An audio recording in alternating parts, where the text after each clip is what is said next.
Halo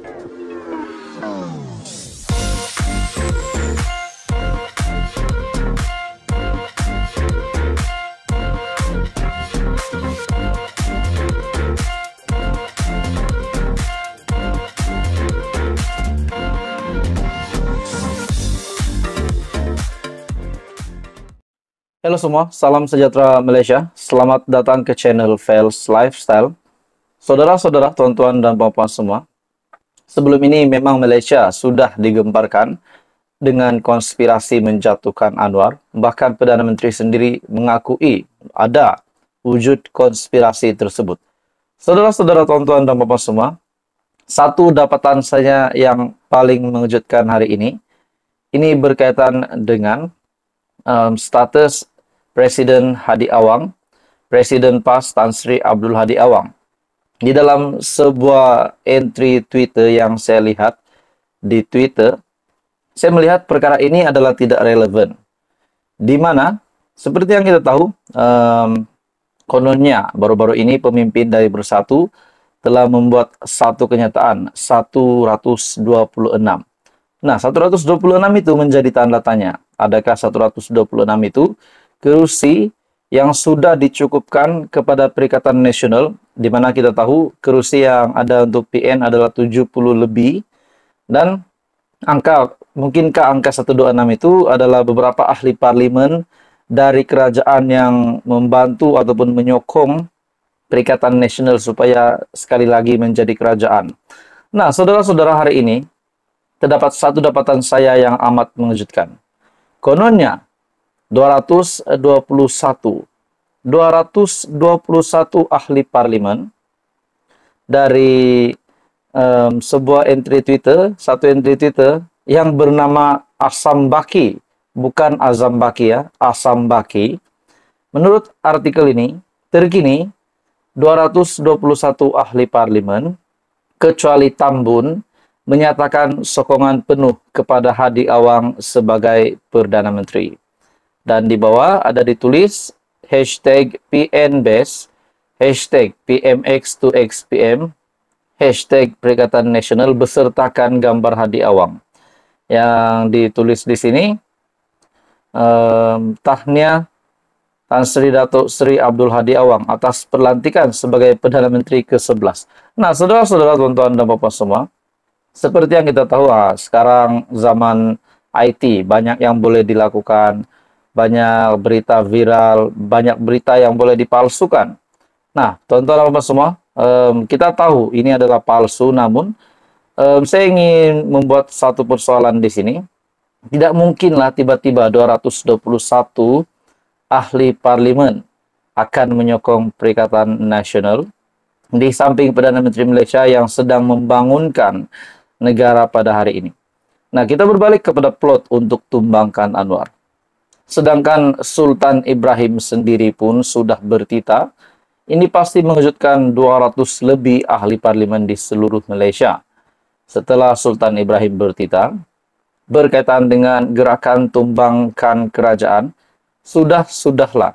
Jadi di mana kita nak capai kestabilan politik, sedangkan Datuk Seri Anwar Ibrahim belum 1 tahun pun menjadi Perdana Menteri, sudah ada desas-desus kabar angin ingin menumbangkan ataupun menggulingkan kerajaan Perdana Menteri, kerajaan Datuk Seri Anwar Ibrahim, menggulingkan Perdana Menteri ke-10. Jadi apakah relevannya kalau tiba-tiba kerajaan ditukar balik? Dan kononnya di dalam entry Twitter ini, yang bagi saya amat tidak relevan, dan mungkin ini hanyalah mimpi di siang hari untuk masa ini, di mana kononnya 221 ahli parlimen kecuali Tambun, yaitu tempat Perdana Menteri sendiri, menyatakan sokongan penuh kepada Hadi Awang sebagai Perdana Menteri. Nah, bagi saya ini satu kejutan besar lah, ataupun ini mungkin satu sindiran kepada PN.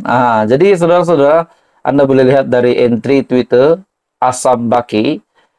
Kononnya beliau berkata terkini 221 ahli parlimen kecuali Tambun menyatakan sokongan penuh kepada Hadi Awang sebagai Perdana Menteri. Bagi saya ini adalah tidak relevan. Jadi saudara-saudara, tuan-tuan dan puan-puan, apa komen Anda? teruskan bersama di dalam channel ini. Info padu, info hangat disediakan di dalam channel ini. Jangan lupa tekan butang like, share, dan subscribe. Halo semua, salam sejahtera Malaysia. Saudara-saudara, tuan-tuan dan puan-puan semua. Seperti yang kita tahu, setelah Perdana Menteri Malaysia yang setelah Datuk Seri Anwar Ibrahim yang telah menjadi Perdana Menteri, kita dapat lihat penguatkuasa SPRM giat untuk melakukan kerja. Ada sahaja pendedahan, ada sahaja tangkapan yang hampir setiap hari kita lihat di media sosial. Tidak kiralah di home Google, di Facebook, di YouTube, ada saja tangkapan yang dibuat oleh SPRM. Nah, saudara-saudara, tuan-tuan dan bapak semua, sudah pasti siapa saja yang bersalah itu akan dikenakan tindakan. Nah, saudara-saudara, hari ini pula kejutan besar kepada seluruh Malaysia dan seluruh parlimen. Ini berkaitan dengan satu menteri di dalam Kabinet Kerajaan Perpaduan pimpinan Datuk Seri Anwar Ibrahim. Nah, di dalam sebuah artikel dari biharian.com, kontrak 5 pegawai Menteri Sumber Manusia ditamatkan. Kontrak 5 pegawai yang bekerja di bawah Menteri Sumber Manusia V. Sivakumar ditamatkan menurut sumber kementerian itu kepada sebuah portal. Sumber itu turut mengesahkan terdapat seorang daripada kementerian berkenaan yang dipindahkan ke Jabatan Perkhidmatan Awam ataupun JPA. Setakat ini, tiada sebarang pengesahan diberikan oleh Sivakumar berkaitan isu terbabit.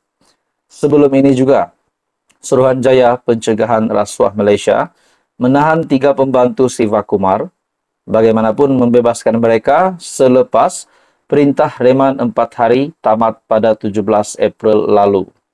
Penahanan yang mereka dipercayai berhubung siasatan menerima wang bernilai jutaan ringgit menerusi orang tengah sebagai jaminan meneruskan kontrak kerajaan terhadap individu tertentu.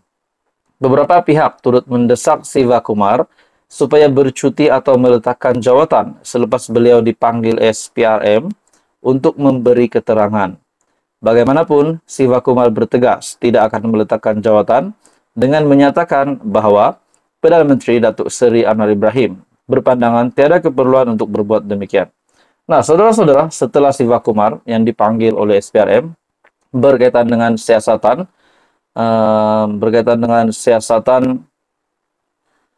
beberapa menerima di mana penahanan mereka dipercayai berhubung siasatan menerima wang bernilai jutaan ringgit menerusi orang tengah sebagai jaminan untuk meneruskan kontrak kerajaan terhadap individu tertentu.